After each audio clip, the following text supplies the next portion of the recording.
अगर शारदा देवी वापस नहीं लौटी तो आपकी ही जीत होनी चाहिए। शारदा से जुड़ी कोई भी खबर मीडिया तक नहीं पहुंचनी चाहिए। इसमें सबसे बड़ा फायदा तो मेरा ही है। लेकिन मैंने उनसे कह दिया कि ना, रजनी देवी का हाथ नहीं इस घटना के पीछे। कि हम अपने विरोधियों को ऐसा सबक सिखाएंगे कि दोबारा वो ऐसी हरकत करने के बारे में सोचकर भी कांप उठेंगे। देखिए, राजनीति में एक दूसरे का विरोध करना अलग बात है, एक दूसरे पर आरोप लगाना भी अलग बात है, लेकिन इस तरह की साजिश, अरे ये तो चुनाव के माहौल को खराब करना है। और हम इसीलिए आपसे मिलने आए थे कि इसके पीछे जिसका भी हाथ है उसका पता चलना चाहिए और उसे सख्त से सख्त सजा मिलनी चाहिए।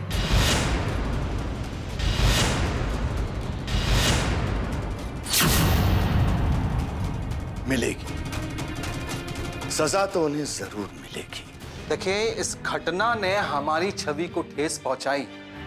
जनता यह समझती है कि इस घटना में विपक्षी नेता का हाथ है और इस प्रदेश में विपक्ष के नेता हम ही हैं। लेकिन हम आपको भरोसा दिलाते हैं कि इसमें ना तो मेरा हाथ है और ना ही मेरी पार्टी के किसी सदस्य का हाथ है। और आपने सुना ही होगा कि मैंने सार्वजनिक तौर पर इस घटना की निंदा की है। भगवान करे कि आपकी बात सच साबित हो, लेकिन हमारे सोच में भी यही बात है कि इस घटना के पीछे हमारे विरोधी का ही हाथ है। किसका हाथ है, इसकी भी सच्चाई बहुत जल्दी सामने आ जाएगी।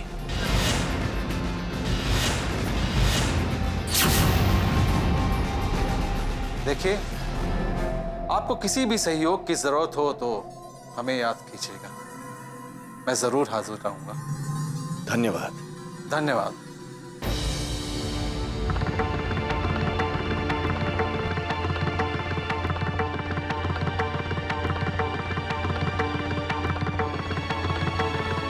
रस्तोगी जी इतने परेशान क्यों हैं? कहीं ये वो बात तो नहीं, चोर की दाढ़ी में तिनका।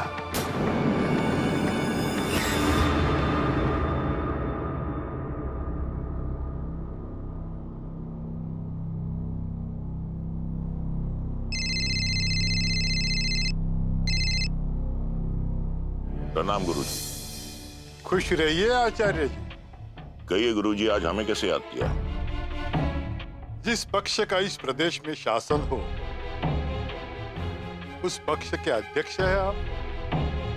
अरे आचार्य जी, ये क्या हो रहा है? क्या हमें ये सोच लेना चाहिए कि हम राजनीति के सबसे गिरावट के दौर से गुजर रहे हैं?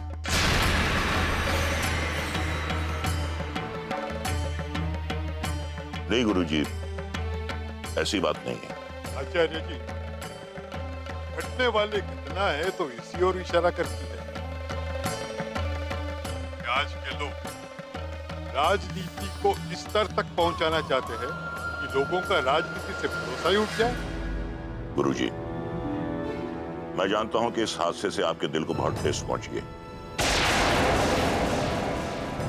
लेकिन अब तक ये बात खुलकर सामने नहीं आई है कि इस साजिश के पीछे कौन है और किसने शारदा देवी पर गोली चलाई। राजनीति के इस विकृत चेहरे को देखकर नई पीढ़ी ये कहने लगी, ये समझने लगी कि राजनीति का मतलब है स्वार्थ और खुदगर्जी का एक दलदल। राजनीति का मतलब है अपराध और भ्रष्टाचार। राजनीति का मतलब है पैसा और पावर।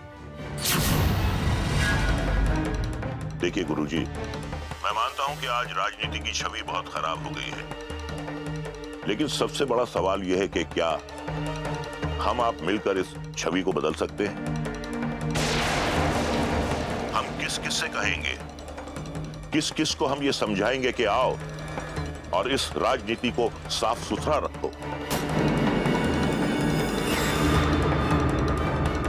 कुछ समझ में नहीं आता, कुछ नहीं आता। कुर्सी की लालच में राजनीति के मायने ही बदल चुके हैं। कई इस तरह की घटनाएं सुनकर हमें यह मान लेना चाहिए कि राजनीति का अपराधीकरण हो चुका है। अपराध और राजनीति का चोली दामन का साथ हो चुका है। अपराध और राजनीति एक ही सिक्के के दो पहलू हो चुके हैं। गुरुजी, मैं अभी बहुत आशावादी हूं। मैं आपसे वादा करता हूं कि सब ठीक हो जाएगा। क्या ठीक हो जाएगा? क्या ठीक हो जाएगा? विश्व के सबसे बड़े लोकतंत्र में राजनीति की दुर्दशा बर्दाश्त नहीं होती। आचार्य जी, अगर देश की दशा और बदलनी है तो राजनीति की छवि बदलनी होगी। तभी इस देश के युवा राजनीति में आएंगे और तभी देश की दशा बदलेगी। संभालिए आचार्य जी, सिर्फ अपनी पार्टी को नहीं, प्रदेश को भी संभालिए और राजनीति को बचाइए। धन्यवाद।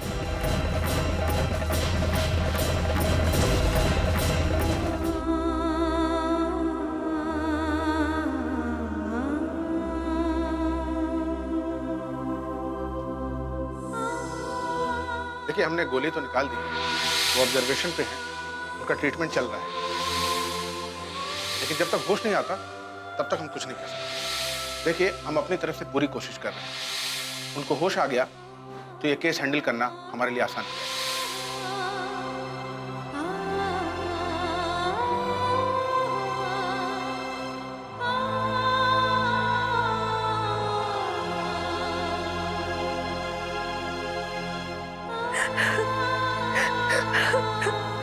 मीनाक्षी, क्या हुआ? माँ जी की तबीयत कैसी है अब? आपने देखा माँ जी को? नहीं, माँ अभी भी हॉस्पिटल में। डॉक्टर्स ने उन्हें ऑब्जर्वेशन में रखा है। उन्हें किसी से भी मिलने नहीं दिया जा रहा। मैंने उन्हें दूर से देखा था, वो अभी भी बेहोश है। लेकिन उनकी जान को कोई खतरा तो नहीं है ना? पता नहीं क्या होने वाला है अंजना, लेकिन माँ की इस हालत के जिम्मेदार सिर्फ और सिर्फ पापा है। ये जो कुछ भी हुआ है सिर्फ पापा की वजह से हुआ है। माँ को सिर्फ पापा के कर्मों का फल मिल रहा है, जो आज माँ की ये हालत हो गई। ऐसा मत कहो, साहब सुनेंगे तो बहुत भड़केंगे। वो अभी घर आए हैं और अपने कमरे में ही हैं। तो क्या मैं गलत बोल रही हूँ? अगर मेरी माँ को कुछ हो जाता तो क्या वो वापस लाकर देते मेरी माँ को? अपनी राजनीतिक उपलब्धि के लिए मेरे पापा ने मेरी माँ को मोहरा बनाया, और आज माँ तो चुनाव लड़ना भी नहीं चाहती थी। और आज ये जो कुछ भी हुआ है, चुनाव लड़ने की वजह से पापा के दुश्मनों ने माँ को टारगेट किया है। और आज जो मेरी माँ की ये हालत है ना, वो सिर्फ और सिर्फ पापा की वजह से है। घर में सब वैसे ही इतने परेशान और दुखी हैं। अगर साहब को पता चला तो वो आप पर बहुत बिगड़ेंगे। आप ऐसा करिए, आप चलिए मेरे साथ अपने कमरे में। चलिए।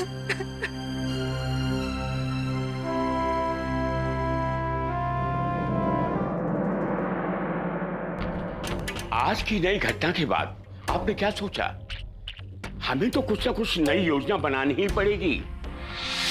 हाँ सर, आपने कुछ ना कुछ तो सोचा होगा। राजनीति में इतने सालों से हमारे साथ रहने के बाद भी आप लोग कुछ सीख नहीं पाए। अरे अच्छे राजनीतिक की पहचान यह है कि जो दिल और दिमाग में है उसे जुबान पर नहीं आना चाहिए। समझ गए ना आप लोग? और सही राजनीतिक वो है जिसके दिल की बात कोई अंदाजा ना लगा सके। सर, हम नहीं समझ पा रहे, इसलिए तो आपसे जानना चाहते हैं। अभी तो हमें यह भी नहीं पता कि शारदा देवी की हालत कैसी है, और अभी तो हॉस्पिटल ने मेडिकल बुलेटिन जारी भी नहीं किया है। और इस परिस्थिति को हमें गहरी नजर से देखते रहना होगा कि शारदा देवी का क्या हुआ, और उसके बाद हम आगे की रणनीति तैयार करेंगे। हमारे लिए तो अच्छा यही होगा कि शारदा देवी हॉस्पिटल से घर नहीं पहुंचे। बिल्कुल सही कह रहे हैं आप। अगर शारदा देवी सही सलामत हॉस्पिटल से नहीं निकले तो वहां आज जो समीकरण बने हैं वो पूरी तरह से उलट जाएंगे। तो हम आपसे जानना चाहते हैं सर, क्या कुछ बदलने वाला है? बलदेव सिंह केंद्र की राजनीति की लालच को छोड़ नहीं पाएंगे और उनकी आंखों में संसद का सपना बहुत पहले से पल रहा है। और अब अगर शारदा देवी नहीं रही तो उनकी पार्टी में कोई भी ऐसा उम्मीदवार नहीं है जो जनता के दिलों को जीत सके, उससे वोट मांग सके। और अगर ऐसा नहीं हुआ तो समझ लो कि हमारी जीत वहां होने ही वाली। राजनीति समीकरण कुछ बदलने ही वाला है, ऐसा लग रहा है। सर, इस चुनाव ने शहर के लॉ एंड ऑर्डर को बिगाड़ दिया है। लोग आक्रोश में हैं और खबर ये है कि बलदेव सिंह के कुछ समर्थक कल बड़ी बड़ी रैलियां निकालने वाले हैं।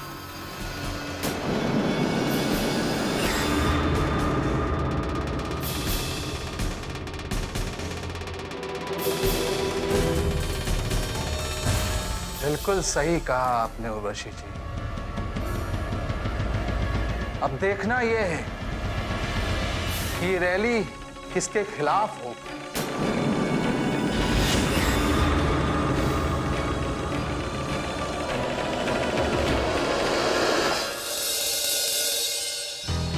गुंडागर्दी नहीं चलेगी, नहीं चलेगी, नहीं चलेगी, लापरवाही नहीं चलेगी। जिस तरह से आप देख रहे हैं शारदा देवी के समर्थन उनको गोली लगने से भड़के हुए हैं, इस तरह ऐसा ना हो कि ये लोग कुछ बड़ा रूप ले ले दंगे का। शारदा देवी पर गोली चलाने वाले को गिरफ्तार करो, गिरफ्तार करो, गिरफ्तार करो। लापरवाही नहीं चलेगी, नहीं चलेगी, नहीं चलेगी। शारदा देवी पर गोली चलने की वजह से लोग भड़के हुए हैं और शहर के हर हिस्से में पत्थरबाजी हो रही है। और जैसा कि आप देख रहे हैं कि यहाँ उनके कार्यकर्ता यहाँ भी आंदोलन कर रहे हैं। गुंडागर्दी बंद करो, बंद करो, बंद करो। ये लापरवाही नहीं चलेगी, नहीं चलेगी, नहीं चलेगी। गुंडागर्दी नहीं चलेगी, नहीं चलेगी, नहीं चलेगी। बंद करो, बंद करो, बंद करो, बंद करो।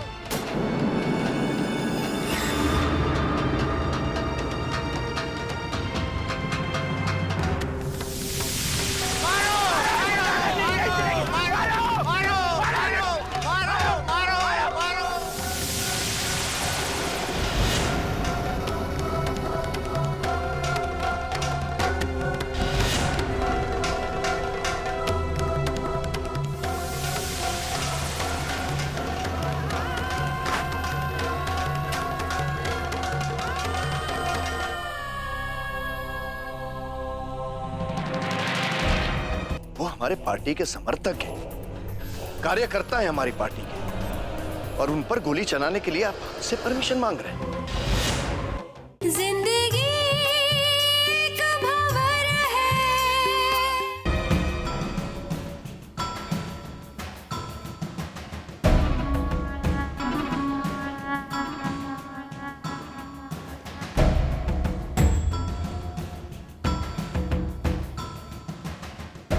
लो प्रदीप, क्या माहौल है? सर, हॉस्पिटल से अभी तक मैडम के बारे में कोई खबर नहीं आई है और इसी वजह से हमारे समर्थक और हमारे कार्यकर्ता पूरी तरह से भड़के हुए हैं। पूरे शहर में सब जगह पर जुलूस और रैलियां निकाली जा रही हैं। हमारे कार्यकर्ताओं में तो आक्रोश इस बात को लेकर भी है कि पुलिस ने अब तक अपराधियों को गिरफ्तार क्यों नहीं किया। हर तरफ अफरा तफरी मची हुई है। कई जगह से तो पत्थरबाजी की भी खबरें आ रही हैं। हमें तो डर इस बात का है कि कहीं शहर का माहौल खराब ना हो जाए। मीडिया भी यही न्यूज़ दिखा रही है। ये देखिए आप। मारो, मारो, मारो, मारो, मारो, मारो, मारो, मारो।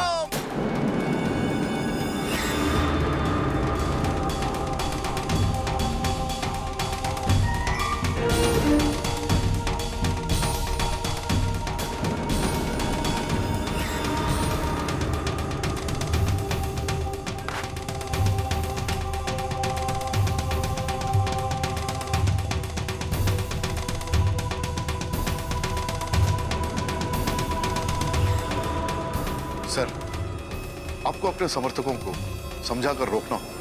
रोकेंगे प्रदीप, रोकेंगे।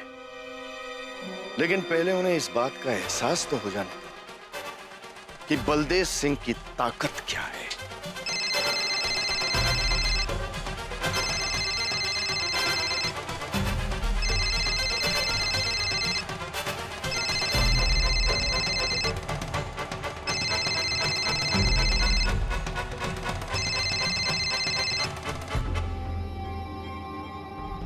बोलिए कमिश्नर साहब। हेलो सर, शहर के हालात बिगड़ते जा रहे हैं। अराजक तत्व इस मौके का फायदा उठाना चाहते हैं। कई जगह पत्थरबाजी हुई है और आगजनी की खबरें मिल रही हैं। हमें एक्शन लेना होगा सर।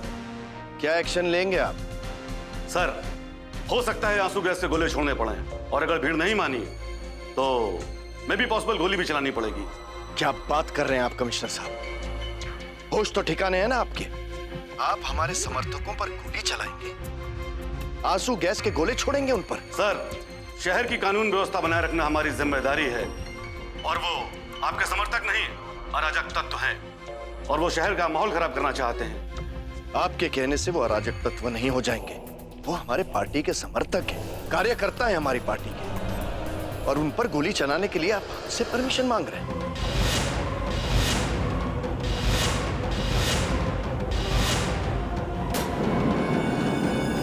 मेरी समझ में नहीं आ रहा है कि इस पार्टी को बचाए रखने के लिए मैं करूं तो क्या करूं। किसी भी हालत में मैं अपने आप पर उंगली नहीं उठने दूंगा, समझे? जिंदगी एक भंवर है। वो अगर आपके समर्थक हैं तो आप उन्हें रोकते क्यों नहीं है सर? क्या कहकर रोकूं उन्हें? कौन सी गलत मांग कर रहे हैं वो कमिश्नर साहब? वो तो सिर्फ इतना ही चाह रहे हैं ना कि अपराधियों को गिरफ्तार कर लिया जाए।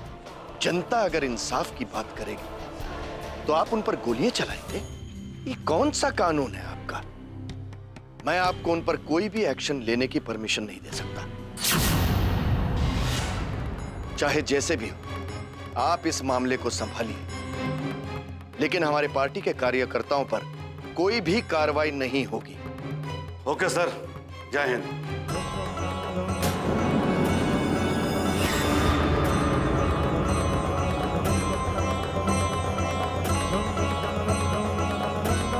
हमारे समर्थकों पर एक्शन?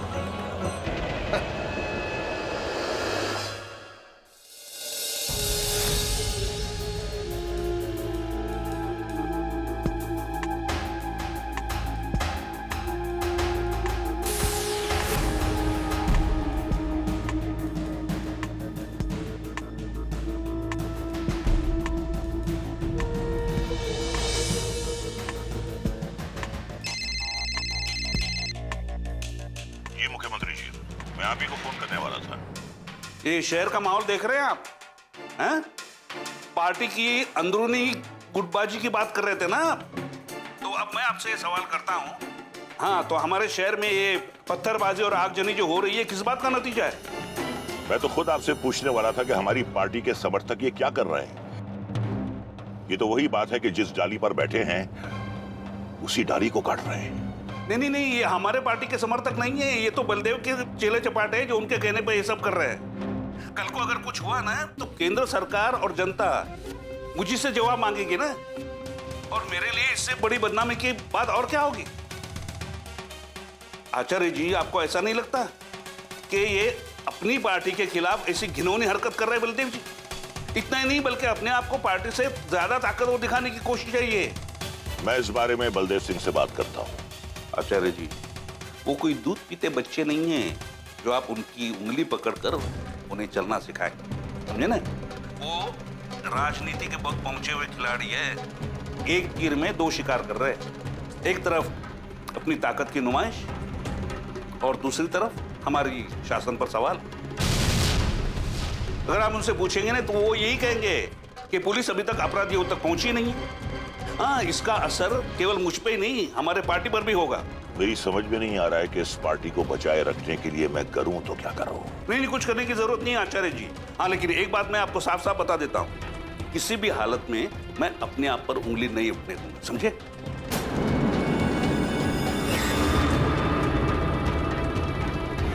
मुझे तो लगता है हो सकता है ये माहौल खड़ा करने के लिए बलदेव सिंह जी ने कहीं खुद ही तो शारदा देवी पर गोली नहीं चलवा दी।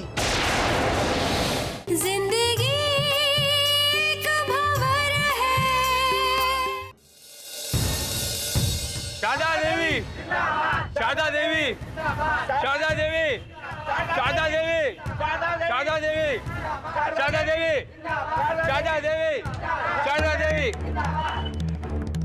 आज इस घटना का दूसरा दिन है। किसी को पता नहीं लग पा रहा है कि शारदा देवी की हालत अब कैसी है, लेकिन छन छन के जो खबरें सामने आ रही हैं उनसे पता लग रहा है कि शारदा देवी का इलाज अभी जारी है। गोली निकाल दी गई है, लेकिन ठीक ठीक जानकारी नहीं मिल पा रही है कि वो अब खतरे में है या खतरे के दायरे को पार कर चुकी है। यही वजह है कि पार्टी के समर्थकों में आक्रोश लगातार बढ़ रहा है। शहर के तमाम हिस्सों से पत्थरबाजी की खबरें आ रही हैं। कुछ जगह आगजनी भी हुई है। हैरानी की बात यह है कि सरकार भी इसी पार्टी की है। तो क्या ये मान लिया जाए कि पार्टी के अपने समर्थक ही उनके हाथ में नहीं है? देखने वाली बात यह भी है कि पार्टी की ओर से समर्थकों को रोकने और शांत करने के लिए कोई विज्ञप्ति जारी नहीं की गई है। पार्टी की ओर से किसी नेता ने सामने आकर उन्हें रोकने के लिए कुछ भी नहीं कहा है। फिलहाल सबको इंतजार इस बात का है कि हॉस्पिटल की ओर से शारदा देवी को लेकर बुलेटिन कब तक जारी किया जाता है। मैं कैमरामैन हरीश के साथ आदित्य, पी न्यूज। नमस्कार डॉक्टर साहब। बैठिए बैठिए। मैडम की तबीयत अब कैसी है? मैडम खतरे से बाहर है, उनको होश आ चुका है, अब वो बिल्कुल ठीक है।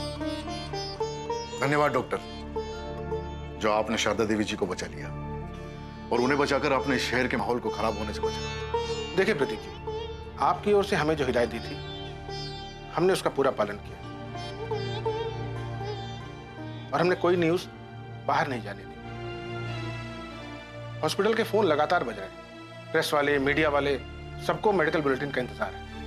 हाँ ठीक है, हम भी आपसे यही कहने आए थे कि जब शारदा देवी जी अब बिल्कुल ठीक हैं, तो हमें यह बात जनता से छुपाने की कोई जरूरत भी नहीं है। मंत्री जी ने भी कहा है कि अब आप एक मेडिकल बुलेटिन जारी कर सकते हैं, जनता को यह खबर दे सकते हैं कि शारदा देवी अब खतरे से बिल्कुल बाहर है। पुलिस कमिश्नर साहब का भी फोन आया था, वो भी मैडम की तबीयत के बारे में जानना चाह रहे थे। मैंने उन्हें बताया कि वो अब खतरे से बाहर है। ठीक है फिर प्रदीप जी, मैं अपने हेड ऑफ डिपार्टमेंट से मीडिया से बात करने के लिए कहता हूँ। धन्यवाद, तो हम चलते हैं।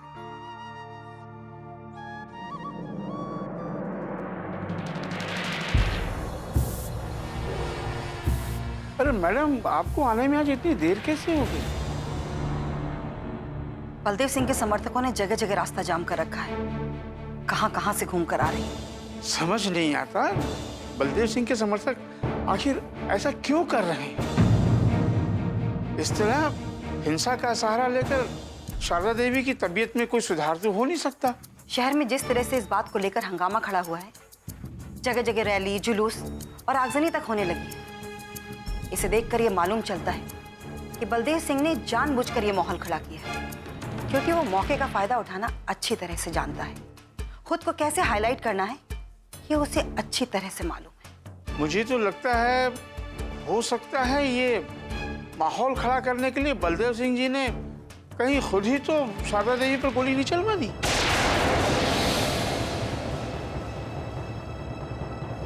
और अब आप उन्हें देखने या उन्हें तसल्ली देने भी नहीं जाना चाहते? तो यही समझ ले कि वहां जाने का मकसद आपका कुछ और ही था। शायद आप कुछ और ही जानने गए थे। रागिनी, चिल्लाइए मत।